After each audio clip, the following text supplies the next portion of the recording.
Bhojpuri dancer माही मनीषा ने कर दिया ऐसा कांड जिसे सुनकर सब लोग हो गए हैं हैरान। तो क्या खबर की जानकारी जानेंगे इसी वीडियो में। उससे पहले आप चैनल पर नए हैं तो चैनल को ले सब्सक्राइब और वीडियो कर दिया लाइक। चलते हैं खबर की ओर।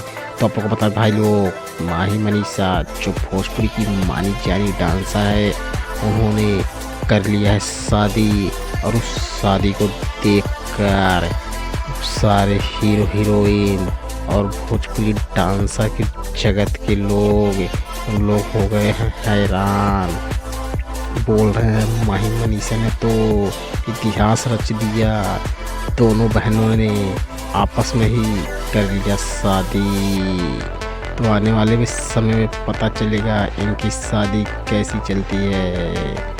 ये तो इसी चैनल पे पता चलेगा। तो आप